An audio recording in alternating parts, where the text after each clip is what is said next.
Honourable member Jamia नंगमियाल जी।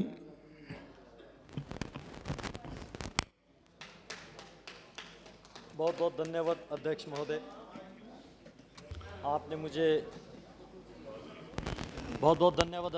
आपने मुझे जम्मू कश्मीर के बजट और demands for grant Jammu Kashmir budget पे बोलने का जो अवसर दिया। अध्यक्ष महोदय, मैं सबसे पहले माननीय वित्त मंत्री मैडम निर्मला सीतारमण जी को धन्यवाद आभार व्यक्त करना चाहूँगा, क्योंकि प्रधानमंत्री श्री नरेंद्र मोदी जी की लीडरशिप में जम्मू कश्मीर के भविष्य को ध्यान में रखते हुए इतने अच्छे बजट इस सदन में लाया। और वास्तविकता है कि धारा 370 हटने के बाद और जम्मू कश्मीर के भविष्य को उज्ज्वल बनाने के लिए इस सरकार का जो प्रयास लगातार पिछले 7 साल कंटिन्यू रहा। और मैं यहाँ सुन रहा था विपक्ष की ओर से, मैं इस बात के हैरान हूँ कि पूछ रहे थे कि जम्मू कश्मीर के बजट इस हिंदुस्तान के सदन में क्यों चर्चा हो रहा है। मैं जानना चाहता हूँ, अगर जम्मू कश्मीर का बजट इंडियन पार्लियामेंट में नहीं तो क्या पाकिस्तान के पार्लियामेंट में चर्चा होना चाहिए? ये सभी लोग जानते हैं कि वहाँ पे अभी पॉपुलर गवर्नमेंट नहीं है, इसलिए यहाँ पे इस बजट को डिस्कस करके यहाँ से पास करके जम्मू कश्मीर में ही इम्प्लीमेंट किया जाएगा। और मैं तो यहाँ तक कहना चाहता हूँ कि केवल जम्मू कश्मीर ही क्यों, पाकिस्तान ऑक्युपाइड कश्मीर, अक्साई चीन और शक्सगम वैली तीनों भारत का अभिन्न अंग है, तो इसका भी एक सिंबॉलिक बजट यहाँ पे होना चाहिए। Very good, very good. ये केवल इस सरकार का और भारतीय जनता पार्टी का एक इच्छा नहीं, बल्कि पूरे देशवासियों का एस्पिरेशन है। मैं इसलिए इस बजट को यहाँ पे स्वागत करता हूँ। प्रधानमंत्री नरेंद्र मोदी जी और माननीय गृह मंत्री जी के निर्णायक नेतृत्व के परिणाम है कि जम्मू कश्मीर से अनुच्छेद 370 हटने के बाद एक नया युग शुरू हुआ। और उस युग में, इस युग को लाने से पहले कुछ लोग ये कहा करते थे कि अगर 370 हटेंगे तो जम्मू कश्मीर में खून की नदियां बहेंगे। कुछ लोग ये कहा करते थे कि वहां तिरंगा उठाने वाला भी नहीं मिलेंगे। लेकिन आज मैं इस बात को दावे के साथ कह सकता हूं, 5 अगस्त 2019 के दिन संपूर्ण भारतवर्ष के लोगों ने देखा कि एक राष्ट्र में एक निशान, एक विधान और वो भी एक प्रधान ने किया, और जिसको पूरे भारतवर्ष ने स्वागत किया। और खुशी से याद दिलाना चाहता हूं, इस सदन के माननीय लगभग 300 से ज्यादा मेंबर ऑफ पार्लियामेंट ने कश्मीर विजिट किया, जम्मू विजिट किया और लद्दाख भी विजिट किया। मेंबर ऑफ पार्लियामेंट्स ने, पार्लियामेंट्री कमिटीज ने और बहुत सारे member of parliaments unofficially family tours पे भी गए। मैं इस बात को यहां पे रिकॉर्ड में लाना चाहता हूं, रात के 9 बजे भी कश्मीर के लाल चौक पे बिना सुरक्षा के हमारे मेंबर ऑफ पार्लियामेंट वहां पे विजिट कर पाए। ये इस बात के प्रमाण है कि जम्मू कश्मीर के हालात में सुधरी आई है। और वहां पहुंचने के बाद मैं भी कमेटी के टूर पे वहां था,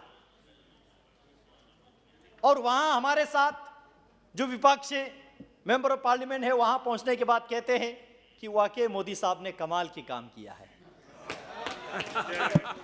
और यहां तो आपने पार्टी की बात रखना पड़ेगा।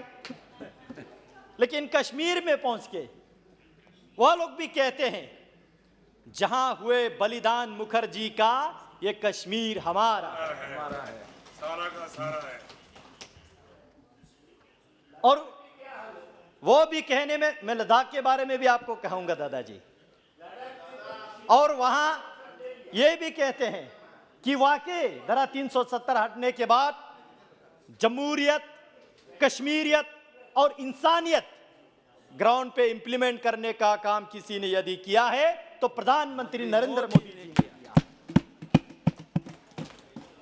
केवल 370 हटने तक नहीं रुके, 370 हटने के बाद सोशल अपलिफ्टमेंट, जो कि समाज के उत्थान के लिए कितना जरूरी है, मैं बताना चाहता हूं। पहाड़ी भाषी लोगों को 4% एवं आर्थिक रूप से विपन्न लोगों के लिए 10% नौकरियां में आरक्षण दी। जम्मू कश्मीर में पहली बार अनुसूचित जनजाति वर्ग को राजनीतिक आरक्षण दिया गया। डिस्ट्रिक्ट डेवलपमेंट काउंसिल के चुनाव इस आरक्षण के माध्यम से भी हुए। पहले वहां पे जब नेशनल कॉन्फ्रेंस और कांग्रेस पार्टी के सरकारें थे, जिसका हमने भी भुगतान किया, लद्दाख वालों ने भी भुगतान किया, वहां पे डिस्ट्रिक्ट डेवलपमेंट काउंसिल के चुनाव तो छोड़िए, पंचायत के चुनाव भी होने नहीं देते थे। वहां के लोगों के मानसिकता ये थे, कश्मीरी लोगों के नहीं, वहां के चंद नेताओं के मानसिकता ये थे, यदि किसी छोटा सा डिपार्टमेंट के 2000 रुपए के सब्सिडी भी अगर देना चाहे तो पंचायत के थ्रू ना जाए, वो 2 परिवार के जरिए जाए, ताकि लोगों में लगे कि कश्मीर का मालिक तो ये 2-3 ही परिवार है। लेकिन आज माननीय मोदी जी के कारण से कश्मीर में एक पार्टिसिपेटरी डेमोक्रेसी, एक ग्रास रूट डेमोक्रेसी स्टैब्लिश करने का कोशिश किया। जम्मू क्षेत्र में विलेज डिफेंस कमेटी कार्यरत, हजारों लोगों की मांग को मानते हुए आप विलेज डिफेंस कमेटी का नाम बदलकर विलेज डिफेंस गढ़ कर दिया है, और आप इसमें कार्यरत सभी लोगों को सीधे सैलरी दिया जाएगी। पहले ये नहीं होते थे। सेवानिवृत्त उच्च न्यायालय न्यायाधीश की अध्यक्षता में ओबीसी एवं अन्य आरक्षण की रेगिस्तान के लिए आयोग का गठन हुआ, पहले ये नहीं हुआ था। अभी तक कुल 41.5 लाख लोगों को डोमिसाइल सर्टिफिकेट प्रदान किए जा चुके हैं। इसमें अनुच्छेद 35A के प्रताड़ित 55,931 वेस्ट पाकिस्तानी रिफ्यूजीज लोगों को जो बेनिफिट नहीं दिया, अभी दिया। 2,754 वाल्मीकि समुदाय को पहले सर उठाने के मौका नहीं थे, अभी उनको भी इक्वली ट्रीट करके वहां के डोमिसाइल प्रदान किया गया।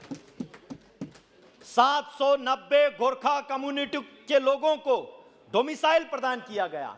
पहले इन सबको परमानेंट रेजिडेंट सर्टिफिकेट नहीं दिया गया था। ये आर्टिकल 370 और 35A के दुरुपयोग किए थे। केवल समाज अपलिफ्टमेंट ही नहीं, बल्कि पॉलिटिकल अपलिफ्टमेंट, जमीनी स्तर पर लोकतंत्र को मजबूत किया गया है। पंचायती राज एक्ट को संशोधन किया गया और राज्य में पहली बार त्रिस्तरीय पंचायत का गठन किया गया। राज्य में पहली बार डीडीसी के चुनाव करवाए गए। 8 चरणों में हुए डीडीसी चुनावों में 51.7% वोटर ने अपने वोट्स का प्रयोग करते हुए 20 जिलों में 278 डीडीसी सदस्य चुने गए और 20 चेयरपर्सन और वाइस चेयरपर्सन भी चुने गए। अभी जितने भी सेंट्रल स्पॉन्सर स्कीम से, स्टेट स्पॉन्सर स्कीम से, जितने भी लोगों के वेलफेयर के लिए सरकार का स्कीम है, वो in grass root public representative के माध्यम से लोगों के घर घर तक, किचन चूल्हे तक पहुंच रहा है। अध्यक्ष महोदय, मैं बताना चाहता हूं, यहां पे कुछ माननीय संसदगण पूछ रहे थे कि ग्रास रूट डेमोक्रेसी तो हुआ, अब वहां पे डेवलपमेंटल फंड कितने दिया गया। मैं आंकड़ा देना चाहता हूं।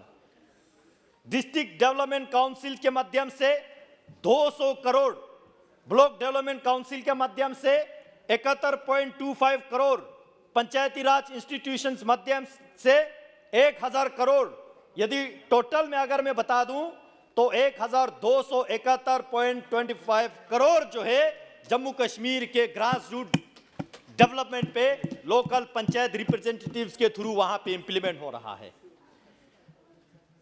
2019 के 3/6 तारीख को एक ऑर्डर निकला SO 393 के, उसके जरिए municipal committee, municipal council, president, vice presidents को,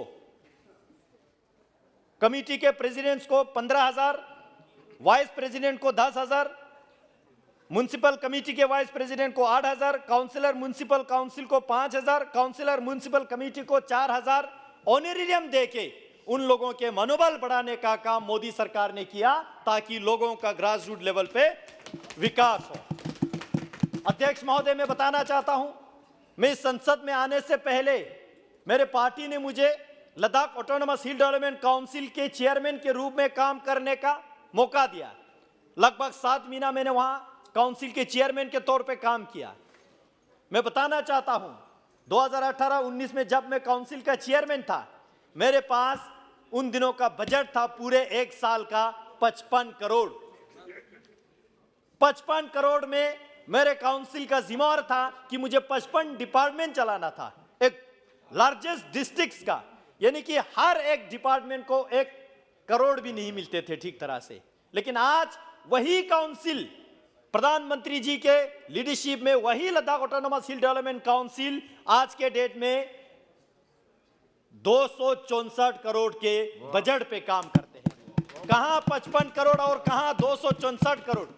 ये वृत्ति धारा 370 हटने के बाद, यूनियन टेरिटरी बनने के बाद लद्दाख ने भी देखा। पहले लद्दाख ये नहीं देखते थे। यहां बता रहे थे डॉक्टर जितेंद्र सिंह जी, जो भी देते थे यहां पे कश्मीर के कुछ परिवार के हाथ में देते थे और कश्मीर में थोड़ा बहुत उसका लागत होते थे। जम्मू वाले जो भी चाहिए उसको संघर्ष करना पड़ते थे, लद्दाख वालों को वो भी नहीं मिलते थे। आज प्रधानमंत्री नरेंद्र मोदी जी ने अंतिम पंक्ति पे जो खड़ा व्यक्ति तक ये सेंटर का बजट पहुंचने का जो काम किया है, मैं इसके लिए माननीय वित्त मंत्री जी को धन्यवाद देना चाहता हूं। अध्यक्ष महोदय, मैं बताना चाहता हूं,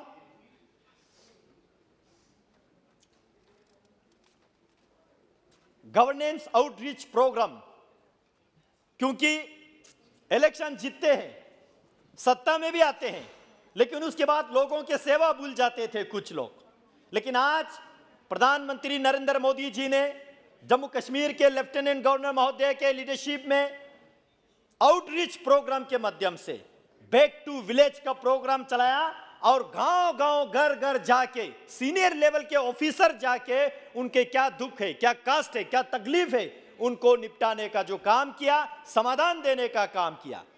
और बैक टू विलेज प्रोग्राम के तहत 5 लाख से ज्यादा डोमिसाइल सर्टिफिकेट जो है गांव-गांव जाके बांटने का काम किया।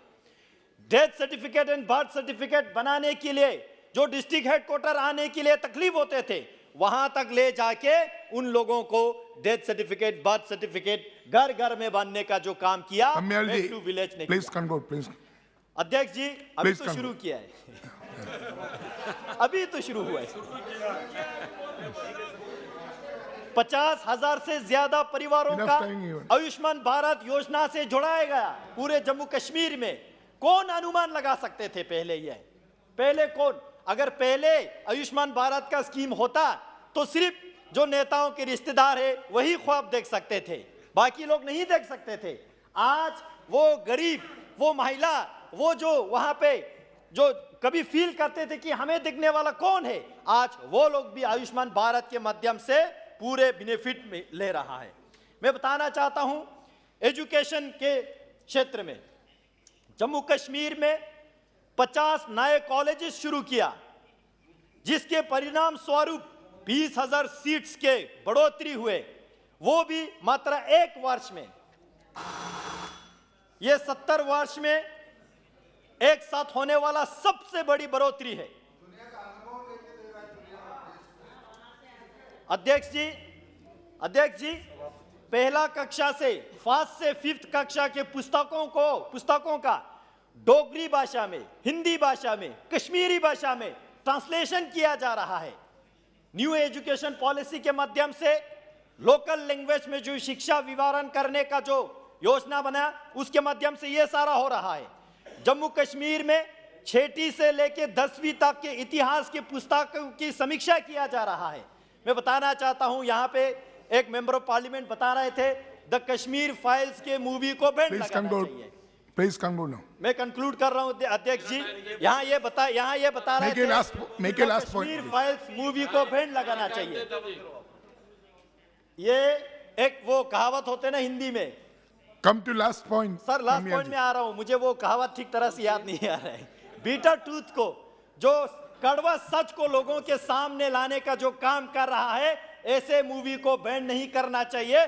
पूरे देश में टैक्स फ्री करके दिखाना चाहिए। पूरे देश में टैक्स। और कुछ लोगों ने पहले जिन्होंने सरकारें चलाए 65 साल, जिन लोगों ने हिंदुस्तान के युवा पीढ़ियों को इतिहास भी गलत तरीके से पढ़ाया, उस इतिहास को करेक्ट करके पढ़ाने के काम मोदी जी के सरकार जम्मू कश्मीर से शुरू कर रहा है।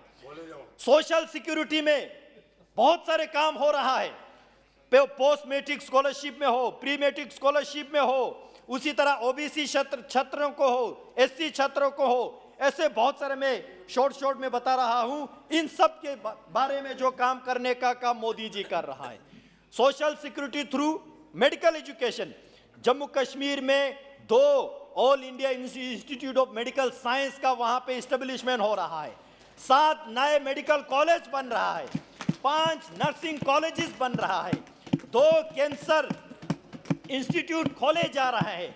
क्या ये मोदी सरकार 370 हटने तक सीमित रहे हैं या आगे जाके काम भी कर रहा है? ये लोगों के सामने है, आंकड़ा में बता रहा हूं अध्यक्ष महोदय।